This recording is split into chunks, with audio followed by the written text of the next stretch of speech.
नमस्कार साथियों, मैं जोगिंदर खन्ना दादरी क्रांति न्यूज़ पर आप सभी दर्शकों का स्वागत करता हूं। साथियों, आप सबको पता है कि हरियाणा में विधानसभा का चुनावी बिगुल बज चुका है और उसी को लेकर जितने भी टिकटार्थी है, चाहे वो किसी भी पार्टी के हो, वो सभी के सभी दिल्ली चंडीगढ़ निकल चुके हैं। लेकिन मेरे साथ बैठे आप दीपक लांबा जी को देख रहे हो, वो दादरी में ही है। ना वो दिल्ली गए हैं ना चंडीगढ़ गए हैं, वो यहीं बैठे हैं और उनकी क्या सोच है ना जाने की, वो भी पूछते हैं। लेकिन सबसे पहले मैं दीपक जी आपका हमारे चैनल पर स्वागत करता हूं। जी धन्यवाद जोगिंदर जी। दीपक जी, आपने हमारे इंटरव्यू में हर बार ये कहा कि आप कई संगठनों से जुड़े हुए हो, समाज सेवी भी हो। राजनीतिक में आने का क्या कारण है? क्यों आए आप राजनीतिक में? क्या चरखी दादरी में जो नेता है वो उस लायक नहीं है? नहीं, देखिए, उत्तर में सारी चीज़ों का मिक्सअप हो सकता है जी। लेकिन जब आप ये कहते हैं कि सामाजिक संगठनों से जुड़े हो, मैं पहले दिन से कहता हूँ कि हम पॉलिटिक्स में हैं और पॉलिटिशियन हैं। जी। पॉलिटिशियन का मतलब सिंपल ये बात नहीं है कि आप चुनाव लड़ते हैं। पॉलिटिक्स का मतलब 5 चीज़ों से बना है। पहला, चुनाव लड़ना, जिसकी आज हम और आप बात कर रहे हैं। बिल्कुल। दूसरा है कि आपका एक कोई प्रेशर ग्रुप आंदोलन जो कि सरकार की नीतियाँ बनवाए या गलत नीतियों को बंद करवाए, जैसे किसान संगठन। तीसरा, एजुकेशन देना, लोगों को ट्रेन करना, उसके लिए उनको कुछ शिक्षा देना, जो आजकल यूनिवर्सिटियाँ जरूर करते हैं कि, लेकिन ये भी पॉलिटिक्स का हिस्सा है। चौथा काम है कि आपका कोई कॉन्क्रीट काम, जो कि जिसको रचनात्मक काम कहते हैं, वो भी पॉलिटिशियन का और पॉलिटिक्स का काम है, जो आजकल कोई NGO वगैरह करते हैं, उनको आप देखते हैं। और लास्ट काम जो है आपका परमात्मा के साथ बातचीत, जो कि अक्सर ये जो बाबे और कुछ मठाधिकारी ये करने की कोशिश करते हैं, ये भी पॉलिटिक्स का काम है। तो हम पहले दिन से ही कोई सामाजिक कार्यकर्ता नहीं, हम पहले दिन से पॉलिटिशियन हैं, पॉलिटिक्स करते हैं। हाँ, ये जरूर है, अलग अलग आयाम किए। आज की तारीख में हम इलेक्शन में पार्ट लेके उसमें से एक आयाम को पूरा कर रहे हैं, बस इतना ही है। चरखी दादरी की हम बात करते हैं, आप दादरी से ही कांग्रेस पार्टी की टिकट मांग रहे हो जी। तो चरखी दादरी से 36 यानी कि 36 लोगों ने आमंत्रण पत्र दे दिया है, लिखित में सब कुछ दे दिया और जो भी फीस थी वो भर दी है।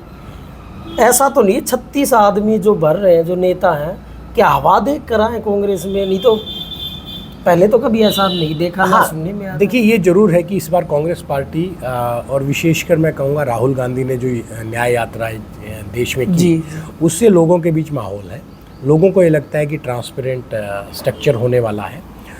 लोगों को ये भी लगता है कि इस बार ये सरकार बदलेगी, इसमें कोई दो राय नहीं। इसलिए 36 ने अप्लाई तो पहले भी हो सकता है, इतने करते होंगे, लेकिन इस बार सिस्टम सबके सामने था जी। एप्लीकेशन मांगी गई, तरीका बताया गया, तो बहुत जो हो सकता है पहले भी 50, 60, 100 लोग होते होंगे एप्लीकेशन देने वाले, लेकिन वो हमेशा पार्टी स्ट्रक्चर के विद इन जाता था जी। अब की बार ट्रांसपेरेंट है और मैं तो इसमें बधाई दूंगा कांग्रेस पार्टी के संगठन के लोगों को भी।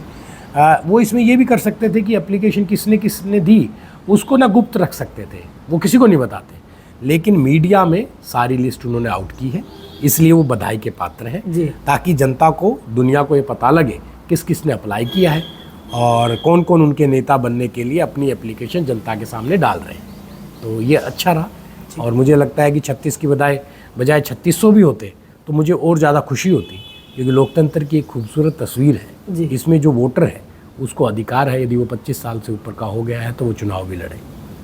मेरे पीछे मैं देख रहा हूँ कि अंतर्राष्ट्रीय पहलवान विनेश फोगाट का पोस्टर लगा हुआ है जी। आपने होर्डिंग बनवा रखे बड़े बड़े, ये क्या कारण? देखिए, अभी जिस दिन विनेश वहाँ से दिल्ली से आई, ये होर्डिंग हमने गाँव के जो मोड़ है, हमारे गाँव का एक झज्जर रोड के ऊपर भी अड्डा पड़ता है जिसको अचीना ताल बोलते हैं, तो गांव वाले वहाँ इकट्ठा हुए जी। पूरा प्रदेश उनके इंतजार में था। बिल्कुल। 4.5 घंटे का अंतराल तो जरूर रहा, जो टाइम हमें मिला था वो 4.5 घंटे 5 घंटे उनका डिले चला।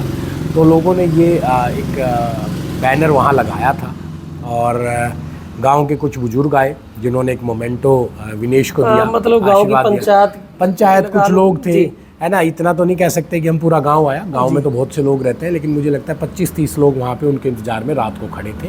हमारे गांव में एक स्टेडियम है, जो ग्रामीण स्टेडियम है, उसमें कुछ हॉकी खेलते हैं बच्चे।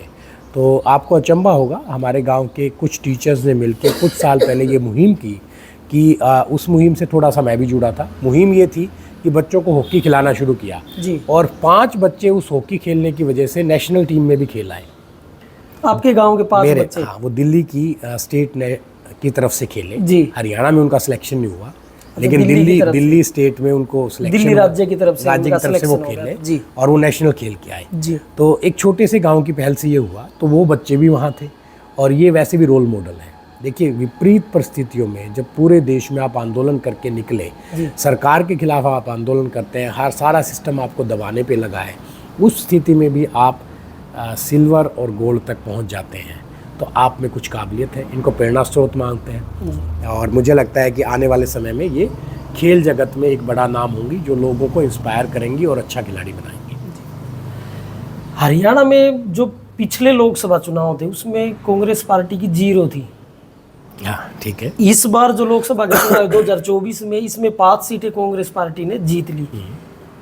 तो अब जो विधानसभा के चुनाव 2024 में आप कांग्रेस को कहाँ देखते हो? देखिए, हमारी जो विकसित दादरी संकल्प यात्रा है, इसमें मैंने बताया था कि आपको पहले भी, हम लोग एक सर्वे भी कर रहे हैं जी। हमारे साथ कुछ बाहर के साथी हैं जो महाराष्ट्र के, हाँ, बाहर टीम है कुछ। हाँ, टीम है जिनका काम ये है कि वो सर्वे करते हैं, कुछ आकलन करते हैं। तो मैं आपको अभी प्री मैच्योर है, लेकिन मैं आपको ये बता सकता हूँ कि वो सर्वे का जो डाटा आ रहा है उससे हमें सेंस आ रही है कि क्या सर्वे का रिजल्ट आने वाला है।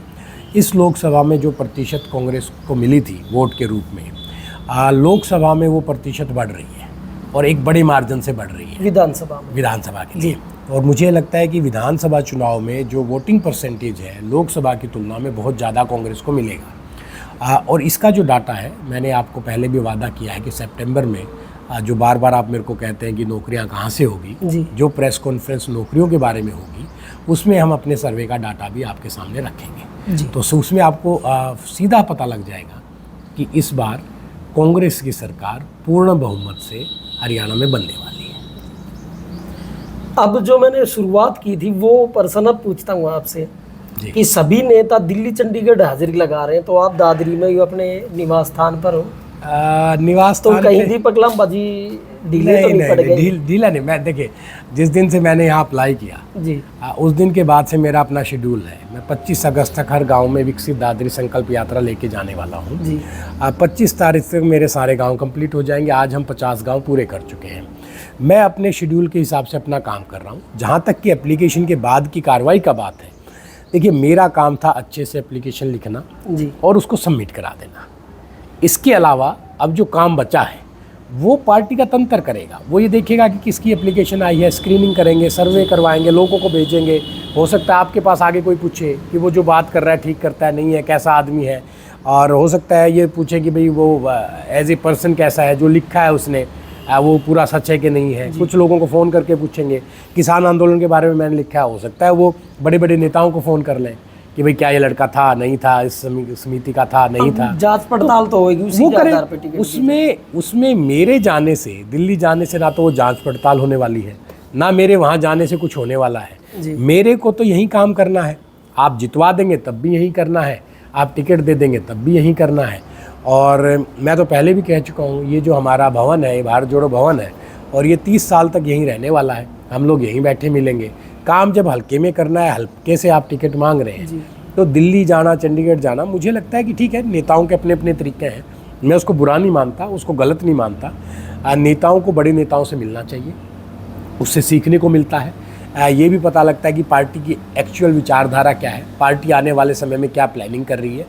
बड़े नेताओं से मिलना हमेशा लाभकारी है, लेकिन मुझे लगता है कि अभी मेरा समय काम करने का है और मैं अपनी विधानसभा में काम कर रहा हूँ। विकसित दादरी संकल्प यात्रा निकाल रहे हो चरखी दादरी विधानसभा में, और लगभग 50 गांव आपके कंप्लीट हो चुके हैं, तो 50 गांव में दीपक लांबाजी को कितना लोगों का प्यार मिल रहा है? देखिए, ऐसा नहीं है कि मैं कोई बड़ी पॉलिटिकल फिगर हूँ या फेमस फिगर हूँ कि जिसको सब लोग जानते हैं। मुझे जाके उनको अपने बारे में बताना भी पड़ता है, अपना पर्चा भी देना पड़ता है। मेरी फ़ोटो देख के, मेरे को देख के वो कहने लगते हैं, हाँ हाँ हाँ, अब तेरे को पहचानते हैं, ऐसा था वैसा था, कोई ऑटो वाला आया था जी। वो कुछ रेफरेंस ज़रूर बताने लगे हैं। आप कहें कि मैं जाऊं और गांव वाले इंतज़ार में मिले, ऐसा कहना ही गलत है, ना प्रैक्टिकल ऐसा होगा और होना भी नहीं चाहिए। एमएलए उनका सर्वेंट है, वो एमएलए के सर्वेंट नहीं है जी। तो वो अपने मुद्दे पे बैठे रहें, खाट पे बैठे रहें, मैं उनके बीच जाता हूँ। अपना मुद्दा बताता हूँ, अपना परिचय पत्र देता हूँ, और मेरी नज़र में यही यात्रा है।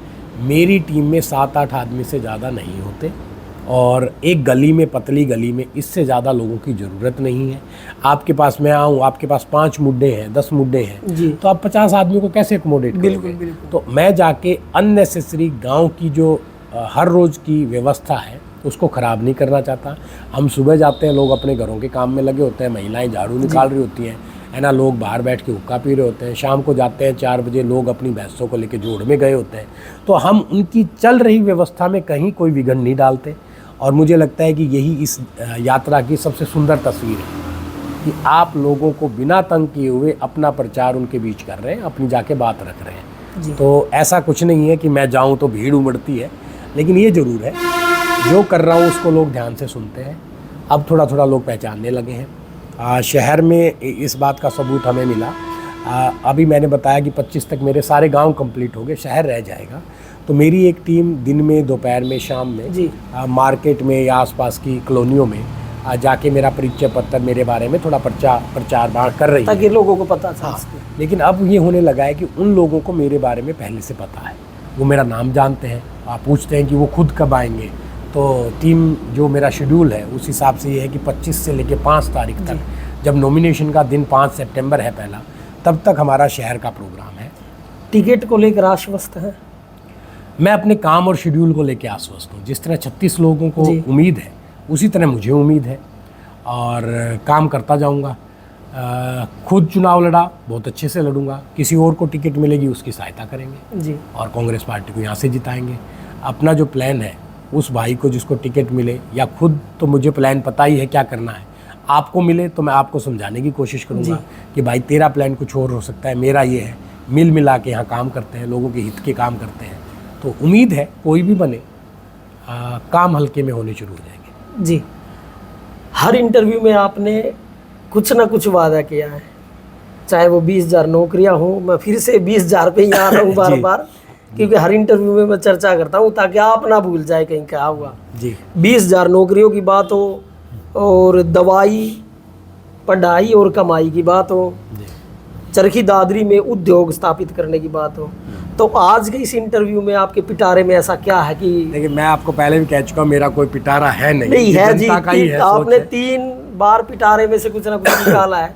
तो अब की बार ऐसा क्या हो कि दीपक लांबा जी को ही लोग पसंद करें, और ये कहे भी 3 ये तो वायदे कर चुके हैं कि चौथा वायदा इससे भी बढ़ के किया है, और वायदा वो ही होता है जी जो पूरा हो सके। आपके सामने मैं सिर्फ आज एक नई बात ये जरूर कहूँगा, किसी भी पॉलिटिशियन के लिए सबसे ज़रूरी है उसकी पॉलिटिकल विल जी, और उसका छोटा सा प्लान।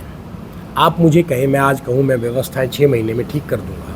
आप कहें कि पानी पीने का उस गांव में नहीं जा रहा, वो गांव इतनी ऊंचाई पे है, वहाँ कहीं पानी का बोर भी करें तो पानी नहीं आता। हर जगह की अलग अलग समस्याएं हैं। मैं सिविल इंजीनियरिंग का छात्र या उसका जानकार नहीं हूँ, लेकिन मेरी पॉलिटिकल विल ये कहती है कि मुझे 6 महीने में हर घर तक पानी पहुँचाना है। 20 रुपये की टोकरी मेरी माताएं बहनाएं सिर पे रख के किसी से लेके आती हैं, वो मैं बिल्कुल बंद करवाऊंगा। सरकारी तंत्र उसके लिए काम करेगा जी। तो व्यवस्था के लिए मैं कह रहा हूँ 6 महीने के अंदर व्यवस्थाओं में परिवर्तन ला के दिखाएंगे, और इसके लिए कोई वो कहते हैं ना, आइंस्टाइन होने की जरूरत नहीं है। इसके लिए सिंपल आदमी चाहिए जिसने ये सोच लिया कि मेरी पॉलिटिकल विल ये है और मैं उस पर लगातार कोशिश करता रहूँ। एक अच्छा नेता वही जो अपने प्लान पे अडिग होके लगा रहे और पॉलिटिकल विल बनाए रखे जी। बस यही कहना है। व्यवस्थाओं को जरूर दुरुस्त कर देंगे 6 महीने में। ये नया आपके लिए अब की बार नया कुछ है कि 6 महीने का वायदा दीपक जी कर चुके हैं कि 6 महीने, अगर उनको वो कब होंगे मैं आपको ये ज़रूर बता दूं, कहीं भाई आप बार बार इनके पास कॉल करो या हमारे पास कॉल करो, अगर इनको कांग्रेस पार्टी की टिकट मिलती है और आप इनको जन आशीर्वाद देते हैं तो ये 6 महीने के अंदर पानी की समस्या को दूर कर देंगे। वो शहर की भी रहेगी गाँव के साथ साथ। 2,06,000 लोगों की समस्या जी। और पिछले वही वायदे हैं, 20,000 नौकरियाँ, दवाई, पढ़ाई और कमाई, और दादरी में उद्योग स्थापित करना। तो साथियों, ऐसी ही और खबरें देखने के लिए हमारे चैनल के साथ बने रहें। अभी मुझे दीजिए इजाज़त। धन्यवाद।